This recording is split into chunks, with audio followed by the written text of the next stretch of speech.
Studio Point. If you are new to this channel, then subscribe and press the bell icon. जैसा कि जान रहे हैं दोस्तों, हम यह देख रहे हैं एक बड़ी अपडेट आ चुकी है स्किल इंडिया की तरफ से, और ये देख रहे हैं कार्मिक विभाग रायपुर मंडल दक्षिण पूर्व मध्य रेलवे की तरफ से। और ये कौन कौन सा नोटिस है इसके बारे में देखेंगे। अगर आप अप्रेंटिस करने के लिए तैयार हैं तो ये 24-25 के से आपके लिए बहुत ही महत्वपूर्ण अपडेट है। जैसा कि देख रहे हैं ट्रेड का नाम दिया है welder, Turner, fitter, electrician, stenographer Hindi English के लिए। तो ये सभी के लिए आपके लिए काफ़ी महत्वपूर्ण है। तो पोस्ट को देखें एक एक करके। इसमें से trade, filter, welder, machinist, Turner, electrician सभी के लिए यहाँ पर दी हुई है। तो आप अच्छी तरह से देख के इसका लाभ उठा सकते हैं। और मिनिमम क्वालिफिकेशन की बात करें, क्लास 10th एग्जामिनेशन या under 10+2 system education is the equivalent minimum 50% aggregate marks होनी चाहिए, और ये रिकॉग्नाइज सेंटर इंस्टीट्यूट से होना चाहिए ITI कोर्स। तो अगर इसमें से बात करूं तो आखिर इसके लिए प्रोसेस क्या है, तो यहाँ से देखिए candidate should be born between dates include, यानी आपका डेट कब होना चाहिए, जन्मदिन क्या होना चाहिए, वो सब के बारे में दिया हुआ है।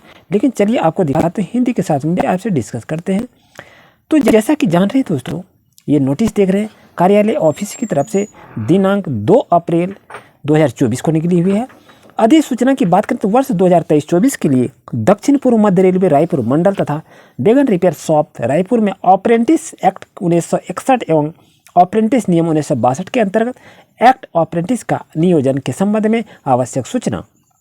जैसा कि देख रहे दक्षिण पूर्व मध्य रेलवे रायपुर मंडल तथा वेगन रिपेयरिंग शॉप रायपुर में अप्रेंटिस एक्ट के अंतर्गत यहाँ पर से कुछ ट्रेड में से नामित ट्रेडों पर अप्रेंटिसशिप हेतु नियोजन के लिए रायपुर मंडल तथा वेगन रिपेयर शॉप रायपुर में पात्र उम्मीदवारों से apprenticeIndia.organization वेबसाइट पर दिनांक 2 अप्रैल 2024 से 1/5/2024 रात्रि 12 बजे तक ऑनलाइन आवेदन आमंत्रित किए जा रहे हैं।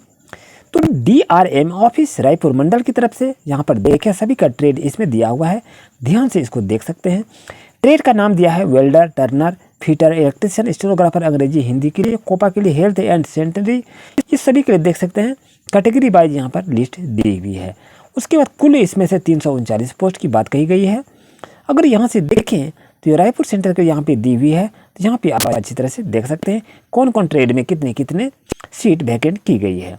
अगर इसमें से बात करें शैक्षणिक योग्यता की, तो अभ्यर्थी को 10+2 शिक्षा पद्धति के तहत 10वीं मैट्रिक इसके समकक्ष उत्तीर्ण होना चाहिए, और न्यूनतम 50% अंकों के साथ आवश्यक है। ये आपको दिशा निर्देश दिया है। अभ्यर्थी को किसी भी मान्यता प्राप्त संस्थाओं से संबंधित ट्रेड में ITI का परीक्षा उत्तीर्ण होना चाहिए, यानी आप ITI कर लिए होंगे तो उम्मीदवारों को अधिसूचना जारी होने की तिथि तक निर्धारित योग्यता उत्तीर्ण कर लेना चाहिए। तो परीक्षा में शामिल होने वाले अभ्यर्थी जिन्हें अर्हता परीक्षा का परिणाम प्रतिष्ठित है तो वो पात्र नहीं है, ये आपको बताया गया है। लेकिन यहाँ से देखें आयु सीमा की बात करें तो दिनांक 2 अप्रैल 2024 को कम से कम 15 वर्ष होना चाहिए, और अधिक से अधिक 24 वर्ष से ज़्यादा नहीं होनी चाहिए। अधिकतम आयु सीमा में अनुसूचित जाति, अनुसूचित जनजाति के उम्मीदवारों को 5 वर्ष एवं अत्यंत पिछड़ा वर्ग के उम्मीदवारों को 3 वर्ष, दिव्यांग एवं भूतपूर्व सैनिक के उम्मीदवारों को 10 वर्ष की छूट दी जाएगी। समुदाय और जन्मतिथि के अनुसार ये होनी चाहिए। तो अनारक्षित कैटेगरी को 2 अप्रैल 2000 से 2 अप्रैल 2009 के बीच की होनी चाहिए। अनुसूचित जाति के लिए 2 अप्रैल 1995 से 2 अप्रैल 2009 के बीच होनी चाहिए। अनुसूचित जनजाति के लिए एज 2 अप्रैल 1995 से 2 अप्रैल 2009 के बीच होनी चाहिए। और अन्य पिछड़ा वर्ग के लिए 2 अप्रैल 1997 से 2 अप्रैल 2009 के बीच में डेट ऑफ बर्थ होनी चाहिए। दिव्यांग भूतपूर्व सैनिक के लिए 2 अप्रैल 1990 से 2 अप्रैल 2009 के बीच होनी चाहिए। उम्र में छूट हाल के जाति प्रमाण पत्र संलग्न करने पर ही दिया जाएगा। दोस्तों, अगर आप जाति नहीं देंगे तो छूट नहीं दी जाएगी। जो उम्मीदवार अनुसूचित जाति जनजाति के आरक्षण का लाभ लेना चाहते हैं उन्हें दस्तावेज सत्यापन के समय नमूना अनुलंघक B के अनुसार उपायुक्त प्राधिकार द्वारा जारी केंद्र सरकार के प्रारूप पर अपना जाति प्रमाण पत्र प्रस्तुत करना होगा, तभी आपको छूट दी जाएगी। इस प्रकार जो भी उम्मीदवार OBC के आरक्षण का लाभ लेना चाहते हैं उन्हें दस्तावेज सत्यापन के लिए नमूना अनुलंघक C के अनुसार अनुपयुक्त प्राधिकार द्वारा जारी केंद्र सरकार के प्रारूप पर अपना जाति प्रमाण पत्र गैर क्रिमिलेयर प्रमाण पत्र प्रस्तुत करना अति आवश्यक है। OBC प्रमाण पत्र इस अधिसूचना के बंद होने की तारीख से 1 वर्ष अधिक पुराना नहीं होने चाहिए, यानी 1 ईयर वैलिडिटी इसमें दिया हुआ है। अप्रेंटिसशिप की अवधि एवं छात्रवृत्ति क्या क्या है इसके बारे में भी जानेंगे। तो चयनित अभ्यर्थी प्रशिक्षु के रूप में नियोजित किए जाएंगे तथा उन्हें केवल 1 वर्ष की अवधि के लिए प्रशिक्षित अप्रेंटिसशिप ट्रेनिंग के लिए भेजा जाएगा। यानी आपका अप्रेंटिस 1 वर्ष का होगा, जिसमें से प्रशिक्षुओं को रेलवे बोर्ड के नियमानुसार प्रशिक्षण के दौरान छात्रवृत्ति का भी भुगतान किया जाएगा।